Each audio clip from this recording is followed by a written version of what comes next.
Assalamualaikum warahmatullahi wabarakatuh. Perkenankan saya, Bu Emma dari SD Al-Hikmah akan menginfokan mengenai cara membuat schedule meeting atau jadwal pertemuan via daring menggunakan aplikasi Zoom Free, Zoom Basic. Yang pertama yang kita lakukan adalah login pada Zoom Basic kita menggunakan akun kita seperti ini. Kalau sudah, kemudian kita masuk pada pengaturan di personal, pilih meeting. Kemudian akan muncul di sini schedule a meeting. Saya besarkan supaya terlihat seperti ini. Topiknya bisa diganti menjadi ngaji sesi 2, misalnya seperti itu.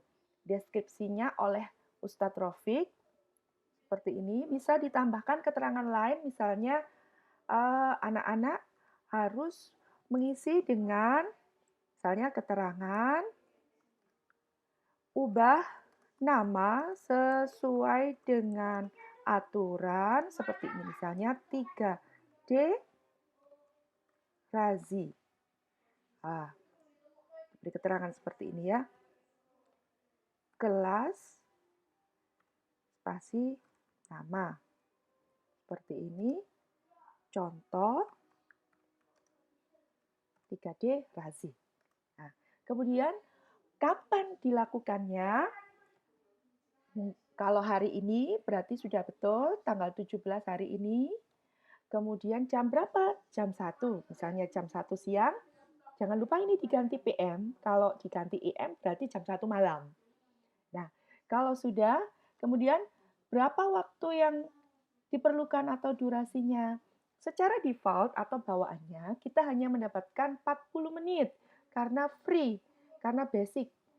Kalau kita mengupgrade, bisa jadi seharian boleh, seharian bisa kita mau meeting, mau melakukan pertemuan.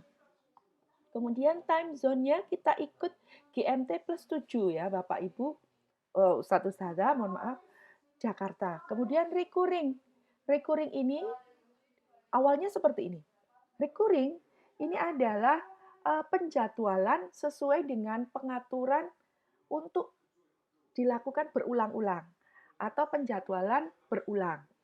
Misalkan di sini saya pilih every weekly, weekly atau dalam satu minggu itu Ustadz Ustazah mau mengundang anak-anak mengaji, misalnya jadwalnya tidak setiap hari. Nah, repeat every 1 week, jadi setiap minggu akan diubah, diganti. A course on, ini ada di hari apa?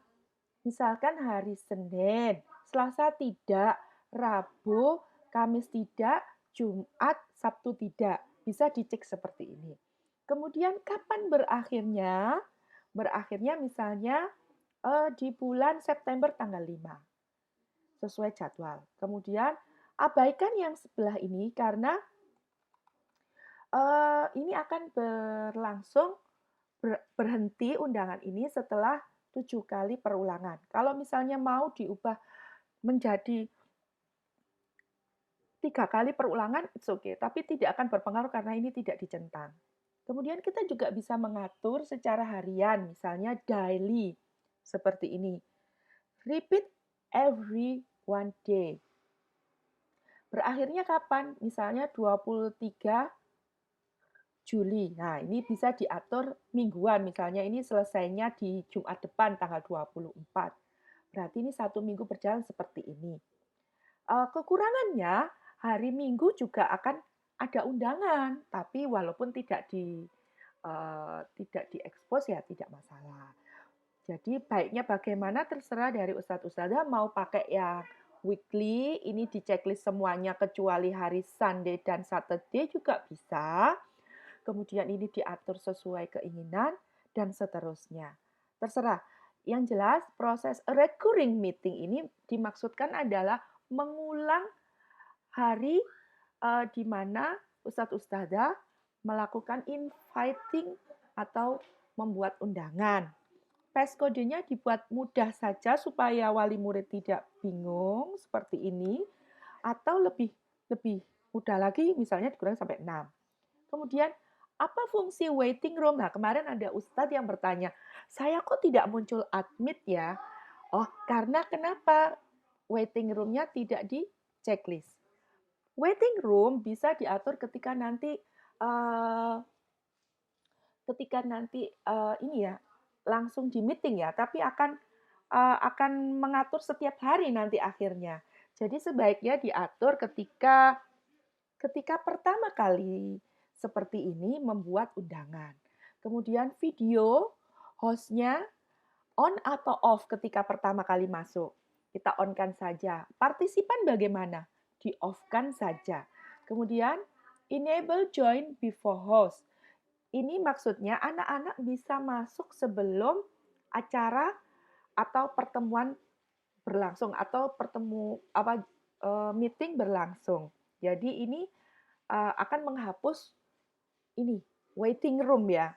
Jadi bisa dinonaktifkan. Mute partisipan Yupon antri ketika masuk anak-anak mikrofonnya langsung dimatikan. Breakout ini dimaksudkan adalah untuk membuat kelas breakout. Nanti akan saya jelaskan di sesi selanjutnya yang lainnya. Record the meeting automatically ini maksudnya adalah kita bisa merekam video ketika meeting terjadi secara otomatis di komputer yang kita pakai. Ini kalau pakai komputer. Kemudian di save ya. Di save akan muncul meeting seperti ini. Nanti ketika mulai tinggal start meeting. Untuk mengcopy di mana? Mengcopy undangan. Di sini. Copy invitation. Ini akan muncul seperti ini. Ustadz-ustadzah bisa lihat berapa banyak pengulangannya.